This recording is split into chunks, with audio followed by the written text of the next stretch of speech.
Hi, I'm Phil Jones. I'm cheese specialist and cheese grader for Wensleydale Creamery. My job is to look at the cheese and make sure when it goes out to the customer it's top quality and right for the job.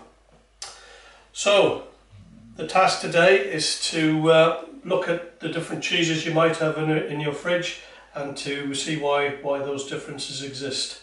So we've got a range of fantastic and famous Yorkshire cheese.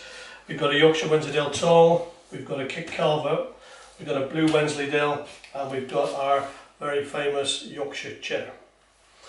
So let's start at the beginning.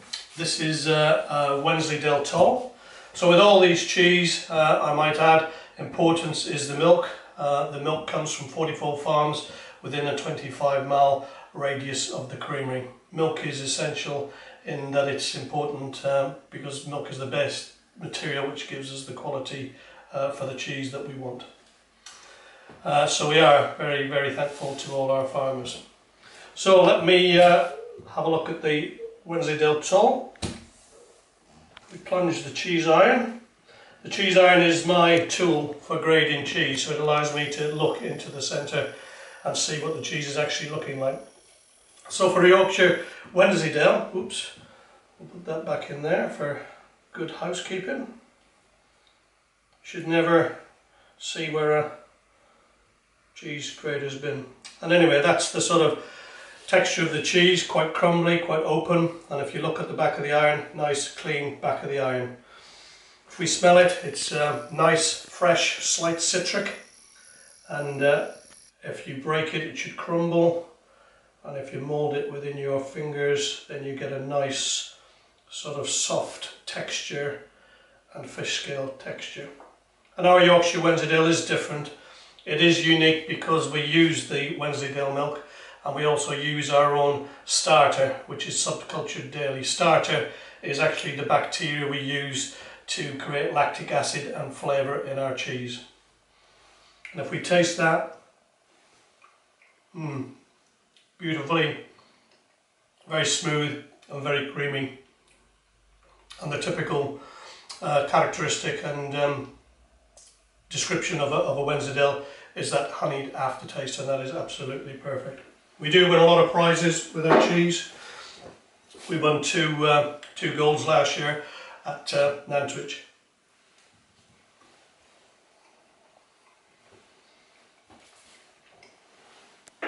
Secondly, we have Calvert. The Calvert is a slower made Wensleydale and probably takes twice the length of time to make as that one. We have a description in the sort of cheese making room of rennet to mill. So rennet is the time you add your rennet, which causes the curd to coagulate, to the mill, which is the time when you mill it after salting. And that is around 2 hours 10. This will be 4 hours plus. So to get that, we add a lot less starter, which really slows down the process. And this creates a cheese really which you would have had back in the 30s, and its name Calvert comes from the guy Calvert who saved the factory in the 30s, and in our early days we sort of made a cheese in respect of Kit. If we have a look at this cheese, again cheese iron, take a bore, a little bit more solid as we turn around. Now there you'll see a difference from the beginning. There is a little bit of fat on the back of the iron, which is what we want on this occasion. We don't want fat on the back of the iron. Oh, and that's got a lot more flavour, a lot more development. And as you can see, the plug is a lot more solid. Again, put the plug back in.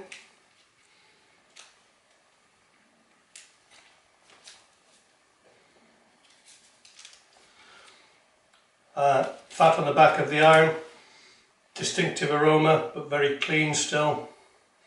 And then if we start moulding that, you see it's a little bit more sticky. And this is one of the best selling cheese in our shop. And again, another difference: when we make this cheese, we bandage it as we would a Wensleydale tall, but then it goes into our maturing room, and there it's left to develop, and it develops a rind and so this cheese would be aged sort of at its optimum 5 to 6 months. A traditional Wensleydale would be aged more 3 months, and as you can see, quite a more sticky, dense curd. And if we taste that, a lot more rounded, a lot more going on. And the only other thing to add about the Calvert is we use for that one an animal rennet, so be wary vegetarians. Very good. Animal rennet adds flavours and some distinction. So I'm going to leave the blue till last. Let's move on to Yorkshire Cheddar. So we started making Yorkshire Cheddar really because our customer asked us to, and 65% of cheese sold actually is cheddar. So what you're looking for, this is a matured block, and we sort of mature this up to 15 is our target profile, but it can be 18 months. So here we're looking for a lot more flavour and a lot more cheese characteristic. That's our new Yorkshire Creamery brand, which everybody likes the cow. Is it coming or is it going? And if you look at that cheese there, and I don't know if you can see, but when I feel that, there is a crystal formation on the surface, and that crystals, those are crystals, they're what we're looking for, and they are lactic crystals from the milk. So I'm going to boil this one. I'm going to turn it over, and again, cheese iron. Let's just wipe my iron. This isn't a toilet roll, by the way. They're in high demand still.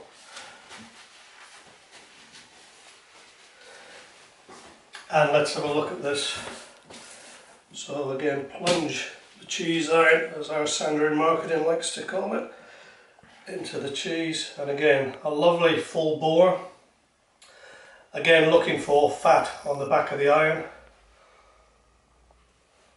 Nice bit of shine to the bore. And again, that lovely distinct smell.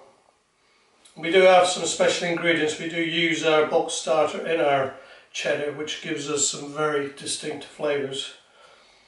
And this has been going now, this was launched a sort of couple of years ago, but because of its profile, it's quite a challenge to decide what to make, because what we make today will be eaten in 15 months time. So what will be happening in 15 months time? Who would have forecast coronavirus? So let me just again mould that, and you see there, that's a nice dense texture, but you can just feel those crystals. If we taste that, nice fat on the iron. That's beautiful. And you get that lovely crunch. And what is the difference really between, it's the same milk, quality milk, which goes into all of these, and at the end of the day, really, it's differences in cheese make, and we are cheese specialists, cheese makers, and renowned not for just Wensleydale cheese. And really the difference is the differences of the amount of starter we add, difference in the amount of rennet time, the difference in time of scalding, the cut sizes, and as you can see, the range of cheeses from the same raw material can be quite definitive and different. Okay, so hopefully you've enjoyed that, and please do come up and see the creamery. My camera woman has reminded me one more cheese to go. So let's have a look at the blue Wensleydale. I was just keeping your attention there. And let's have a look at the blue Wensleydale as we go into that cheese. Again, and what makes it blue? Where does the blue come from? Well, we add the spores into the milk, and they are Forte style spores. We add those into the milk as we make our cheese, so after pasteurisation. And the spores are within the cheese, and we make it as per a Kit Calvert, sort of in between make of Kit Calvert and Wensleydale. So when you're looking at the bore, again, we're looking for fat on the back of the iron. We're looking for a very robust pleasant flavour, quite sticky, creamy.